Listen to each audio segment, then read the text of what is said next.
everybody, and welcome back to the Jane Austen Summer Program Sense and Sensibility vlog series. I am your co-host, Sarah. I'm your co-host, Nadea. And I'm your co-host, Maizie.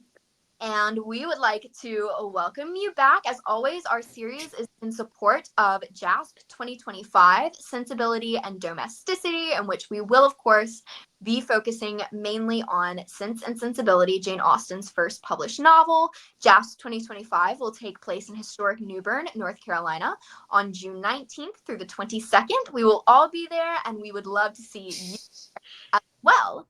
Without further ado, our episode today is going to be focusing on literature and art and music that appears explicitly throughout the text of Sense and Sensibility, which is a really, really fun topic. I think something Austen does really well is mention very contemporary, current texts, whether they be pieces of music or plays or novels, that would have been current in her reader's time. So it would be like if somebody in a book writing today referenced a Taylor Swift song, everybody would know it, and you would get what she was trying to say instantly.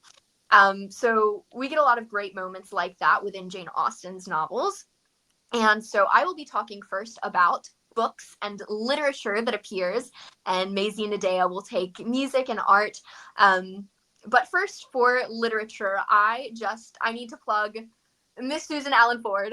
I am Susan Allen Ford's biggest fan. She's so awesome. She is heavily involved with the Jane Austen Summer Program. She has been the editor-in-chief of Persuasions, the Jane Austen Journal, for years and years and years. She just published her first book, What Jane Austen's Characters Read and Why. I attended the book launch party that she did with Inga back this past year in Chapel Hill. It was awesome. I actually won a copy of the book. I read it. I made her sign it for me. She's one of my academic heroes. I think she's so awesome. And even if I didn't just think she was super cool, the book is a fantastic read. So I've pulled pretty much all of my notes, the things that I'm going to share today, from her book. So if you're interested in a closer look at what Jane Austen's characters read and why, not just in Sense and Sensibility, but in all of her other novels, and some of her unfinished works as well, definitely give it a read. It's fantastic, enlightening, and also just really digestible to be an academic text. I didn't have any trouble getting through it whatsoever. So yeah, now that my little fangirling session about Susan is over, let's get into it. Susan essentially argues that Sense and Sensibility explores the prevailing cult or culture of sensibility that was current in Austen's time through the characters who are reading the poetry, drama, and fiction within the novel. So primarily, we get a lot from Mary Ann, is who's talking about what she's reading the most. But the Dashwoods overall are a very bookish family, Susan says. They often read aloud to each other. They read aloud with guests. That's a really popular pastime of theirs.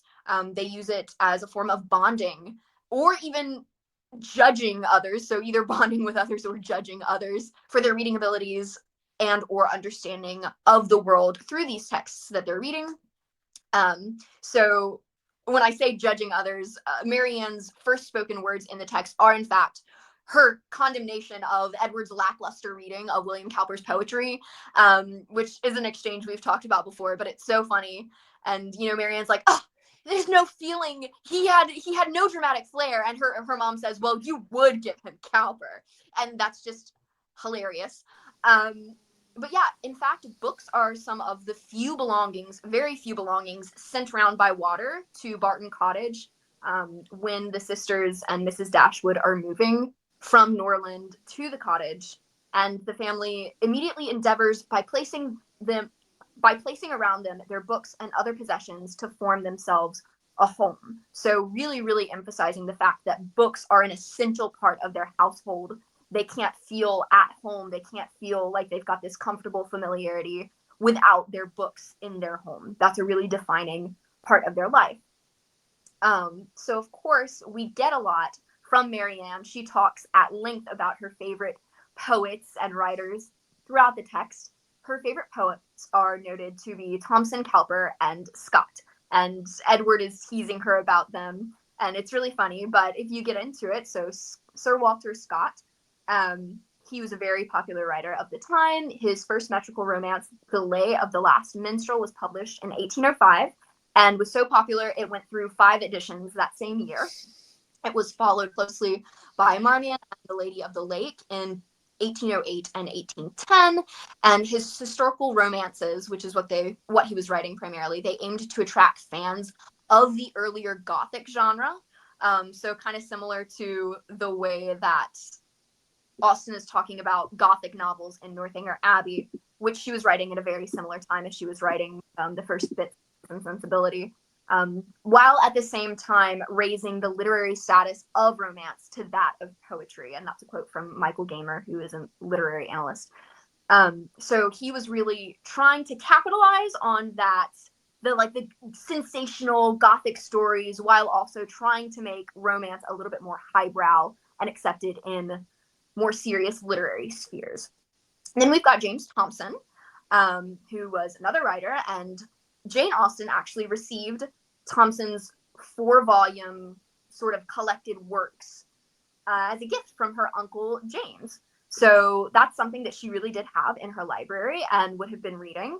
And so James Thompson is best known for The Seasons, which is a 4-part blank verse survey of the natural world and its processes, evoking both sublime and social aspects of nature. And of course, we see Marianne's appreciation for the sublime in nature. Many times throughout the novel, she sort of waxes poetics about trees and hills, really echoing his language. So at one point, she's sort of inviting Edward to share her appreciation of nature, and she says, "Look at those hills. Did you ever see their equals? And there, beneath that farthest hill, which rises with such grandeur, is our cottage," really echoing all of Thompson's sentiments. And Edward says, "Yeah, that must be terrible in the winter. All that must be very dirty." So we see that Edward has no knowledge of the picturesque, and Marianne thinks that he's very silly for that.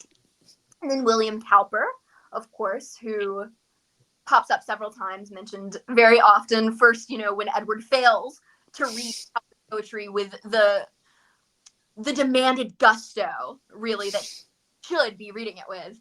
He was a poet of rural and domestic landscapes, or in Austen's own words, quoted in a letter 1813, in which she also is mentioning Sense and Sensibility's 2nd edition.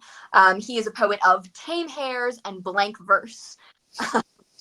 So his 2-volume poems was purchased by Mr. Austen, Jane's father, in 1798. So this is another volume that she would have had in her own collection, would have been reading from. And Susan actually talks in her book specifically about a poem called Yardley Oak, which imagines the long life of an ancient hollow tree and how it's like a battle-scarred veteran. It's very dramatic. But it really, really corresponds to Marianne's lament of the dead leaves at Norland, talking about, there were all these dead leaves, and now there's going to be nobody there left to appreciate them like I could. So, even though we don't mention any of Cowper's specific lines within, or specific poems or, verses within the novel, Ford really draws some connections, points us in the direction of certain poems that Austen might have had in mind that she had read and would have been thinking of as she was writing Sense and Sensibility. And in Emmett Thompson's Sense and Sensibility screenplay from 1995, there's this really fun moment where Marianne gives Edward The Castaway to read of William Cowper's, and then she yanks it back and demonstrates how it should be read. So super, super fun things. Interestingly, something that Susan notes is that both Cowper and Scott condemn the practice of hunting. Thompson calls it a falsely cheerful, barbarous game of death and a thoughtless insolence of power. And Cowper identifies himself as a stricken deer and condemns the detested sport that owes its pleasures to another pain. And of course, we get Willoughby identified very strongly as a hunter, and Marianne, despite her love for these poets and the implied knowledge that she knows how they stand on the subject of hunting, she defends him and says, "Oh, lots of people hunt. it's okay. It's very romantic. Like, I would like my husband to hunt. But, you know, the readers of the day who also would have been familiar with their stances on hunting, this should signal to the savvy reader that Willoughby appears in the guise of a hunter, and really we should be warned, knowing that he is, you know, one of these people who participates in the falsely cheerful, barbarous game of death. That should really be our first warning that something's right with Mr. Willoughby. And of course, we also get the mention of Shakespeare later on. Well, a couple of times actually, in relationship to Willoughby as well, when he tries to give Marianne the gift of the horse, and Eleanor says, no, no, no, no, girl, that's not going to work for us. We do not have a place to house a horse at Barton Cottage. He says, Marianne, when you leave Barton to form your own establishment and a more lasting home, Queen Mab shall receive you. So Queen Mab, of course, being famously the fairy that Mercutio is referencing in his very, very famous, you know, long monologue, Romeo and Juliet. And then later in the novel, Mrs. Dashwood says, we have never finished Hamlet, Marianne. Our dear Willoughby went away before we could get through it. So that's a really painful reminder to Marianne that Willoughby's gone, and he left it in the middle of Hamlet, no less. And Susan says that the sordid love story and emphasis on mourning a father's death in Hamlet really kind of punches through to the heart of Sense and Sensibility, and you can see a lot of parallels between the two. So especially that aborted love story is the gut punch for Marianne, I think, thinking about Hamlet. And Susan also makes a really interesting point about Mrs. Dashwood's very, very fleeting reference to a novel by Richard Graves called Columella, I believe is how you pronounce it, which I did not pick up on when I was reading through. I never caught that reference, but it's a super, super, super obscure novel published in 1779. It only had one edition, so very few copies. But I will let you all read the book for information on that one, because Susan she can say it so much better than I can, and I think you should all go read her book. It's very fascinating. And it will also be a JASP 2025. So if you're a Susan Allen Ford fangirl like I am, you will have the opportunity to meet her. She's one of our speakers. We'll get lots of great information from her at JASP 2025. Very good plug, Sarah. Very good plug. I have to read her book now. It's so good. I do.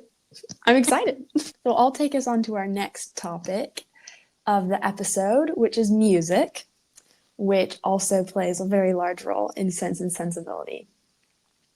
So Marianne is notably the musical sister. She plays for herself, and she also states very early on in the novel that she will not marry someone who does not share her exact passion and exact taste in music. So from chapter 3, we read when she is speaking about Edward Ferrars. He admires as a lover, not as a connoisseur. To satisfy me, those characters must be united. I could not be happy with a man whose taste did not in every point coincide with my own. He must enter into all my feelings. The same books and the same music must charm us both. And that sort of brings me to the next point, which is really interesting to consider, because music education is actually somewhat of a widespread phenomenon in the Regency for upper middle class, and definitely the upper class, and especially the daughters, because it was seen as an accomplishment and could potentially be used to capture the attention of a husband, as typically they would play while entertaining guests, or boast of a social rank. If you were very high class, you probably had very good teachers, you were very accomplished, you were a great proficient, to take the words from Lady Catherine. But of course, that didn't always happen. Not everyone learned, but it's a huge boon for Marianne to have this knowledge. And page 67. Yeah, so this takes us to Barton Park once the Dashwoods have moved. And they've just had dinner. They've had the meal. There's a lot of people there. And in the evening, Marianne was discovered to be musical. So it was sort of the natural transition from the table to the sitting room, and Marianne was asked to play. So I'll just read a portion. In the evening, as Marianne was discovered to be musical, she was invited to play. The instrument was unlocked, everybody prepared to be charmed, and Marianne, who sang very well, at their request, went through the chief of the songs which Lady Middleton had brought into the family on her marriage. And skipping down a bit, Marianne's performance was highly applauded. Sir John was loud in his admiration at the end of every song, and as loud in his conversation with the others while every song lasted. Lady Middleton frequently called him to order, wondering how anyone's attention could be diverted from music for a moment. And Colonel Brandon, alone of all the party, heard her without being in raptures. He paid her only the compliment of attention, and she felt a respect for him on the occasion, which the others had reasonably forfeited by their shameless want of taste. So that is really interesting because the concept of the appreciation of music and being a connoisseur of music pops up more than once. And you can sort of see by that passage that Sir John, for example, he's just being very exuberant about enjoying the music, probably because Marianne is playing. He likes Marianne, but he's mentioned as talking through the rest of the pieces, and everyone is very loud and exuberant because they don't really understand. They don't have a full, rounded understanding of music, but Colonel Brandon does, and so he's not over the top in his praise, and Marianne, she does appreciate that. So the appreciation of music, as I said, pretty important topic. And in chapter 10, that's when we kind of come across Willoughby and more of his character is revealed. And above all, when she, Marianne, heard him declare that of music and dancing he was passionately fond, she gave him such a look of approbation as secured the largest share of his discourse to herself for the rest of his stay. And later on in that same chapter, his society became gradually her most exquisite enjoyment. They sang together. His musical talents were considerable. So it seems that at last Marianne has found someone who, not only in talent but in taste, musically, someone who might rival herself in her talent and taste. And that sort of leads me to another point. Just recently, in the Jane Austen and Company webinar series, we had a lovely talk from Laura Klein. And Laura Klein will be a speaker at JAFS 2025. So you'll have the chance to meet her as well. But she brought up a really interesting point where Austen's heroes are appreciators of music. They're not musical themselves. But those individuals that may not be as trustworthy as they appear are musical. So let's think of some examples, like Mr. Darcy, not musical. Colonel Wentworth, not musical. Edward Ferrars, not musical. But they all can appreciate music. And then kind of conversely, we have others like Willoughby, notably, who is very musical. He sings with Marianne. He has a very wide understanding of the musical realm. And I just thought that was a very interesting observation, that the participation in music versus the appreciation of. Frank Churchill from Emma is another sort of example to put with Willoughby there. And that just spirals into courtship and music, which is very important. So it sort of circles back to the performative nature of music for women in the Regency and how it could potentially be a means to an end in as far as marriage goes. So music, the playing of in this sort of performative sense, was one facet of music and courtship, but also dancing was a huge cultural aspect of the Regency that combined music and this opportunity to meet people and be a bit flirtatious. So from chapter 11, there's a quote, and this is of Willoughby and Marianne. If dancing formed the amusement of the night, they were partners for half the time, and when obliged to separate for a couple of dances, were careful to stand together and scarcely spoke a word to anybody else. Such conduct made them, of course, most exceedingly laughed at, but ridicule could not shame, and seemed hardly to provoke them. Of course, the polite thing to do would be to dance with multiple partners, a new person for each dance, but in chapter 11, Willoughby and Marianne just pretty much dance with each other. And it's quite interesting to note that in the Regency, well, sort of the end of the 18th century, when Sense Sensibility was written into the Regency, when it was published, the dances were moving from the sort of stately walking Baroque dances to these really intense upbeat dances that would go on for 30, 40 minutes. So when you would hear of dancing until 4 a.m. or something like that, they were, doing 30 to 40 minutes of very active movement for hours on end. So it really was a feat of skill.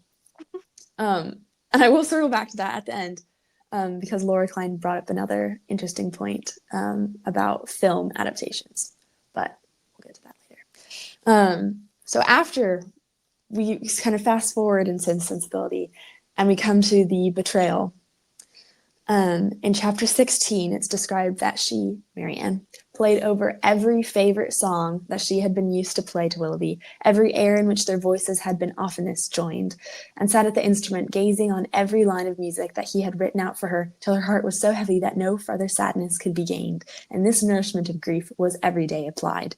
She spent whole hours at the pianoforte, alternately singing and crying, her voice often totally suspended by her tears. The music in this is, and it's perfectly captures what music is to so many people, a way to process, a way to get those emotions out. In Marianne's case, with the culture of sensibility, she's using music to further her sadness, and I feel like this is something that some might be able to relate to. You're feeling sad, so what do? You turn on some sad songs and just kind of wallow in that feeling. So it's sort of the same thing here with Marianne. But then kind of going back to that phrase, every line of music that he had written out for her, copying music was also widely popular during this time. And for one thing, it was a necessity, as there were circulating music libraries and you couldn't go online and just print out what you needed. So circulating music libraries, you'd get some scores, you'd have to copy them down for yourself before they'd be returned. And this was something that young lovers often did. They would copy out love songs and send them to each other. So that's, even though he's returned all her letters and she, in the lock of hair and everything, she still has his sheet music that he wrote out for her. So that also kind of furthers her melancholic state. But going back to my point of the Baroque kind of stately dances versus getting into the Regency, we've got the fast-paced dances. There was a question in the Q&A in which an individual asked at Laura's talk which movie adaptations, which film adaptations got the dancing right, and the music and dancing right, and which maybe missed the mark a little bit. Sense and Sensibility was not included in that discussion, but I thought I would share what we learned just because I feel like this is a topic that is quite important to a lot of people. As far as correctness goes, the 2020 Emma, very close stylistically with the folk tunes. Emma's very cheeky, and it takes place in the small town, Highbury, so the music fit more with the film, and the dancing fit as well. 2005 Pride and Prejudice, all the music was performed on a modern piano, not a pianoforte, not period, and they were dancing to Purcell very slowly and stately. Of course, it would be very hard to have discussions in these very fast, upbeat dances. But the new and the popular was what was really wanted by the public. So had to take some creative liberties there. But film adaptations are romanticized, and thus the music is as well, to appeal to the audiences with a more personalized style, all the romantic swells and everything. there were a lot more like airs, a lot more vocal music that was a lot more vocal music that was popular during the time. So this is really interesting. You might hear more of that from Laura this summer. But just kind of to close, the first chapter, volume 2, in Sense Sensibility, we kind of circle back to the idea that Marianne plays for her own enjoyment more than anything. And it's after dinner again, and the pianoforte, at which Marianne, wrapped up in her own music and her own thoughts, had by this time forgotten that anybody was in the room besides herself.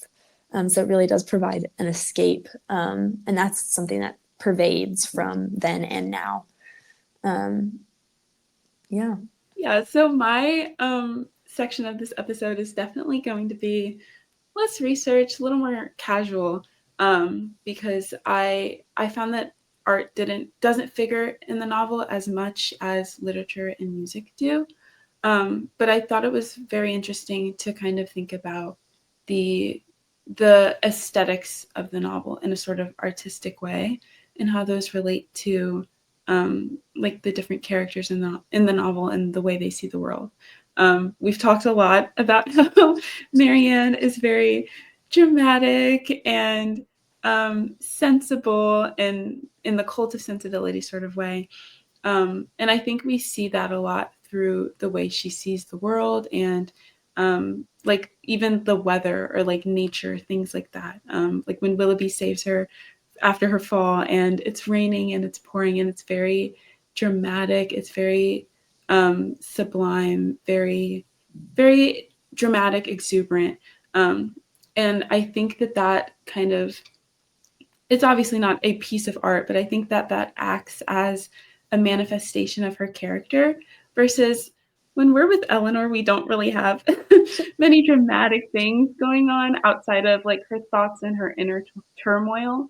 So I think it's very interesting to look at, or to me at least, very interesting to look at how the novel sort of aestheticizes the world in regard to like which character subjectivity we're seeing it through. Marianne sees everything very dramatically, yeah, very dramatically, very picturesque, versus Eleanor is a lot calmer, a lot more composed most of the time. And I think that's something that even shows in their different hobbies that they kind of take up.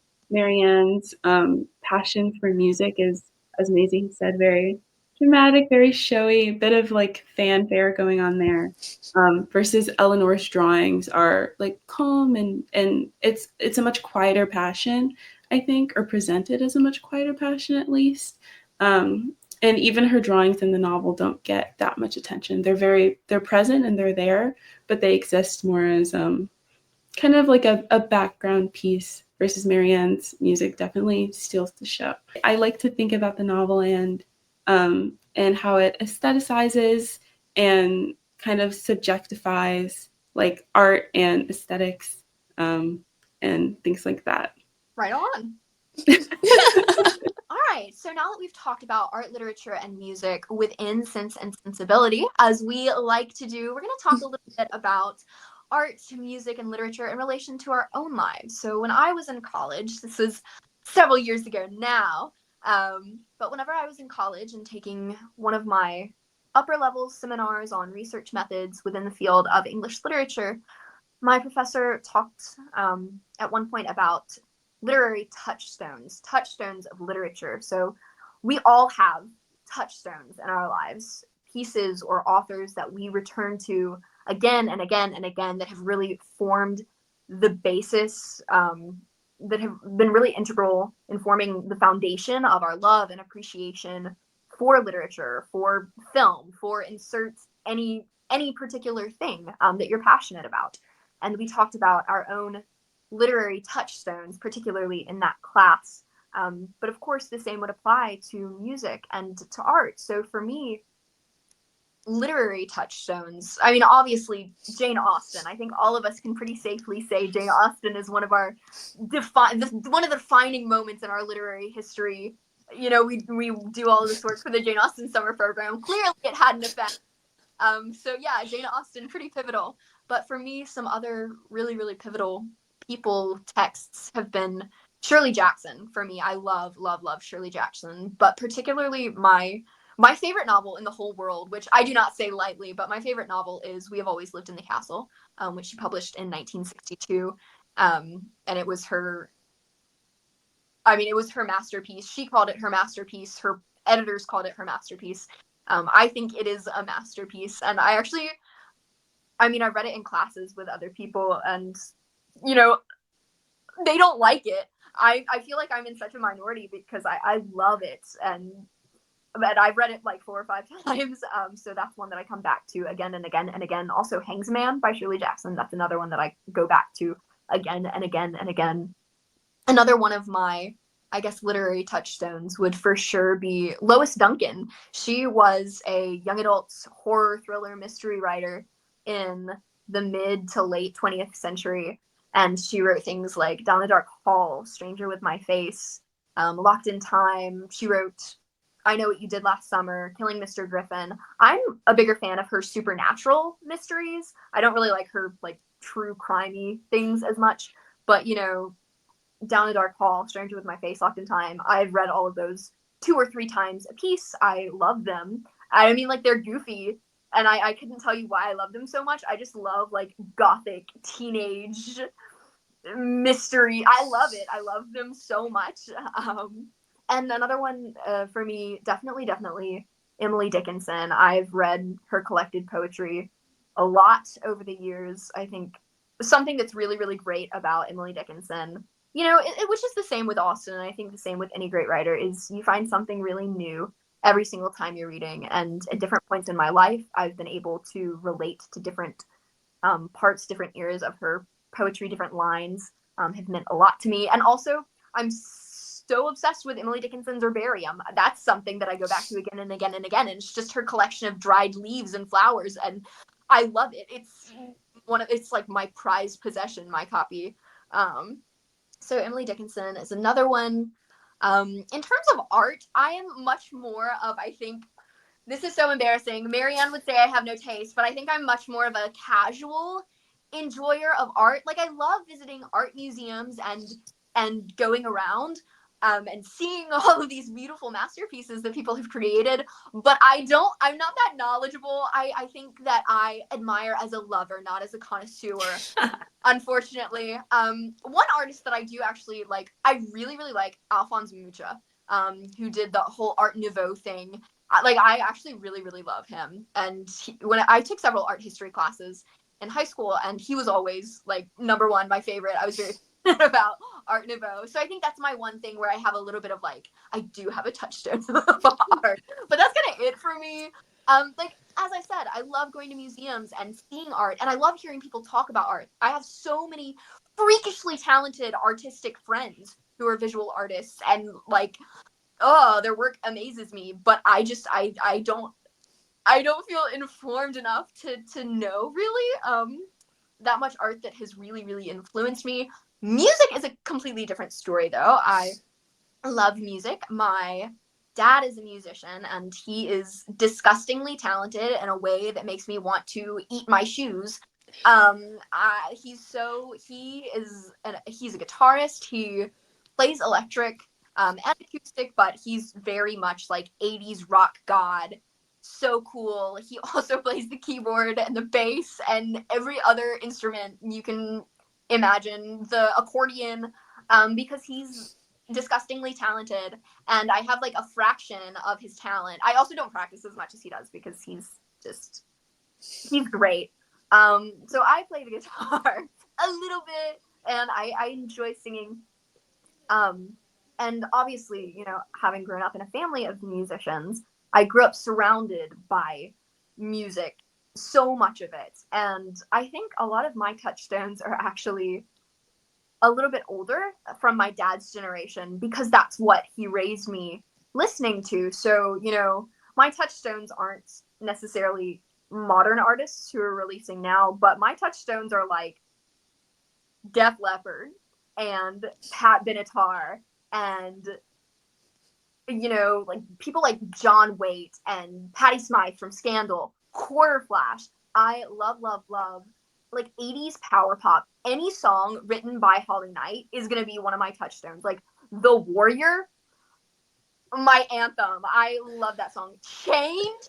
Oh my gosh. Like so good. So good. And you know, songs from Quarter Flash like Find Another Fool, Take Me to Heart. Those are my touchstones of music, which is a little bit weird because, you know, they were released at least 30 years before I was born. But here we are, and I think that that's such a powerful reminder as well that music is something that transcends time and space, and music and literature, because all of my favorite authors are dead. It's something that truly does transcend time, and I think that that's something so beautiful about music and literature and art, is that you can find something that you love from any generation, and it's still going to hold up. If it's good art, it's going to hold up, and you can love it just as much 200 years after it was written, as you could have if you were reading it as it was coming out, if you were listening to it as it was coming out. I love that, Sarah. I definitely agree. And I can also relate to the fact that all of my favorite authors are also deceased. Yeah, so the touchstone idea I hadn't heard about in the certain way until Sarah brought it up, but I really think it's a lovely way to think about different pieces that have inspired you. See, we started with literature. Oh dear, it's a very difficult question. It's Obviously, hard to have time to think about it. right, exactly. Well, obviously Jane Austen. I'll just start there. Since discovering Jane Austen has been such an integral part of my life. Just the way that she saw the world and she captured that, her human interaction, her satirical, ironic, biting humor, and I just there are so many things I could say about Austen, but I won't say them now because I feel like I have kindred spirits in that regard here. Other authors, growing up, in our house, we had so many different copies of Little Women by Louisa May Alcott. And I'd say that was a very formative book for me. And it was very interesting too because it was a book that I both loved and despised at certain points. It was just like really good introduction to life and the twists and turns that you find along the way. I also love P.G. Wodehouse. P.G. Wodehouse is a gem. I love his writing so much. It is exactly my sense of humor. And he has so many different references that are sort of woven in, literary references, biblical references, all that jazz. So many references, but they're all mixed up by the bumbling characters. And so you sort of have to decipher them yourself. So that would be the Jeeves and Wooster books, most particularly. But he also wrote so many short stories and anthologies with stories as well. And C.S. Lewis, too. C.S. Lewis, his fantasy and his nonfiction, particularly. So many quotes of his have been so defining in my life, and I've been able to pull so many passages that have just been so impactful. And he has such a way with words. Like, he is able to explain such difficult things in what seems like such easy language, but not a way that you would have looked at it before. Yes. And Emily Dickinson too. I've long been a fan of her poetry. And actually this past semester we did a long unit on her poetry, and you just have to soak it in, honestly. It's just something that you can read over and over again, and as you were saying, Sarah, every time you read it you pick up on something just a little bit different. Let's see, moving on to art. I too have very, very talented artist friends and wish I could say I was part of the club, but no, I can't. So I'm definitely an admirer of visual art. I love the Impressionist art. Monet specifically. That's where I go. Art museum. I'm going to the Impressionist gallery. That's my first stop. I do love other styles, illustration, storyboarding for films, but I do love classical art and Impressionist styles. Possibly because it's almost like the interpretation of reality through the human mind. It's always a bit obscured. So I like how it sort of it embodies that. And music-wise, that is also very, very difficult. We could be here all day, but we won't. I won't go that way. I have been playing violin since I was 4, and I'm actually minoring in violin at college. So classical music has had an enormous place in all of my memory. So I would consider Bach my favorite composer.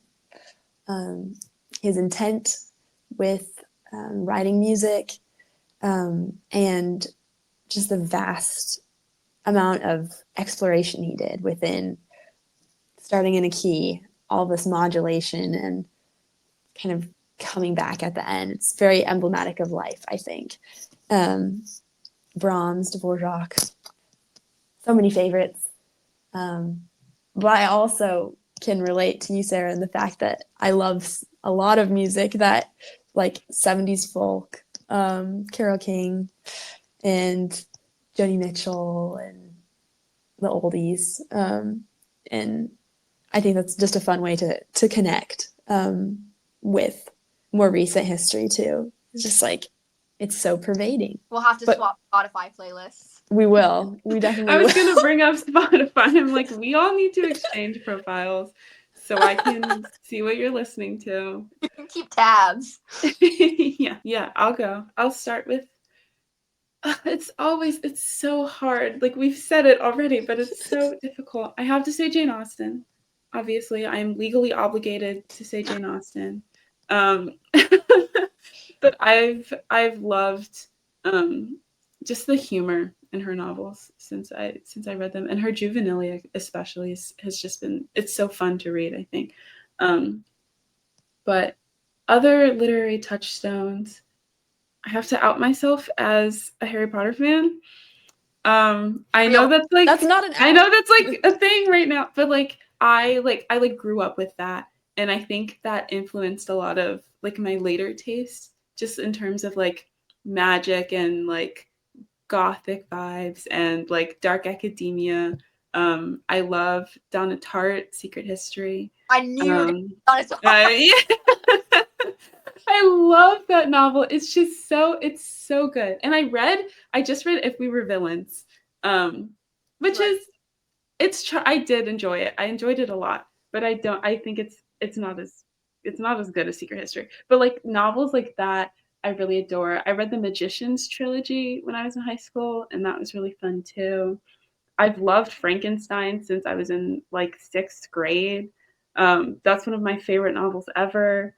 And that taste definitely bleeds into like my other interest. I like a lot of films and shows that are like spooky like that. Like pretty much anything David Fincher directed, I'm gonna enjoy. I just watched Gone Girl a couple weeks ago, and that kind of like dark, like spooky vibe. But I think those are some of my literary touchstones. I also really I'm like looking at my bookshelf right now.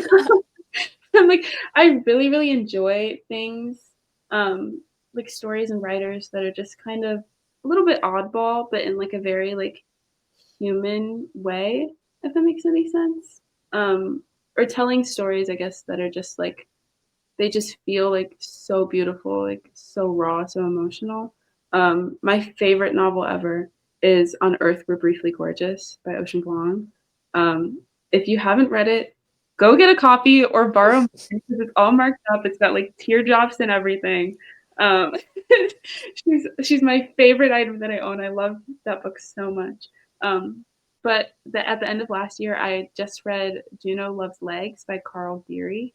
And that is the like second book after On Earth We're Briefly Gorgeous that has made me bawl like a baby, just because it's so raw, it's so emotional, it's so just human, especially when it's like focusing on like children and or like adolescence and emotion in that era.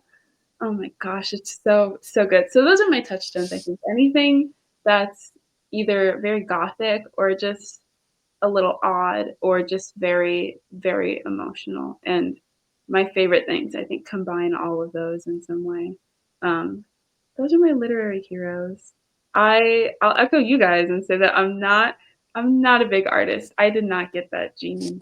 I'm the writer in the family, and my sister is the artist. Actually, yeah, I can't draw. When I draw, it stresses me out. But she drew like this.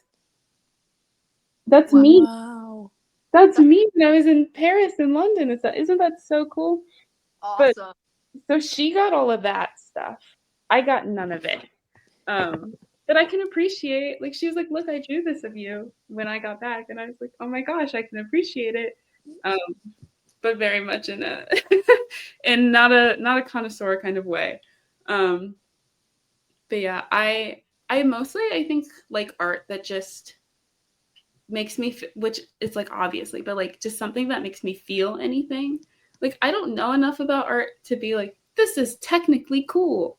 I don't know. I don't know like art things, but I love like being able to look at some piece of art and then just like feel like I don't know. It just makes me feel something. So those are my tastes, I guess. I like I think I like bolder colors, bolder strokes, like paint. I love a good oil painting. Doesn't everyone? But, but yeah, I'm definitely well or less well versed in my artistic tastes. Um, in terms of music, we seem to have a trend of like not very modern going on. But my Spotify DJ is always like, "Do you want to hear David Bowie right now? You want to hear Queen?" I'm like, there are other things to listen to. But I've learned and I've recently discovered that I really really like rock stuff or anything that's got like some rock undertones in it. Um like big like 70s 80s rock fan, but then also like one of my more modern favorites is Hosier, and I think it can be easily argued that his music has like some rock undertones in it. Yeah, anything that's yeah, pretty much anything rock. If it's on, I'm gonna be like, ooh, what's this song? So I think that's probably one of my or probably my biggest musical touchstone, I guess. I kind of didn't really grow up with music. My parents played music all the time. I just didn't think about like thinking deeper about music. I didn't learn what an album was until like late elementary school. I just thought the songs just existed one off and played on the radio. So no, it's like shocking for Sarah's like, oh my god, what do you mean? So funny. But yeah, I think those are my music. Pretty much my touchstones anywhere. It's just something that like really makes me feel something I never, or that I guess maybe I've always felt but never knew how to like acknowledge. And it's like either putting that into words or putting it into like images or putting it into like song and lyrics or something that just kind of externalizes whatever I'm feeling. Those are always my touchstones. And now that's a wrap for today. Our topic for next week will be the theme of movement and the theme of displacement in Sense and Sensibility. So we hope you come back and join us again. As always, I'm your co-host Maizie. I'm your co-host Nadea. And I'm your co-host, Sarah. And we'll see you then.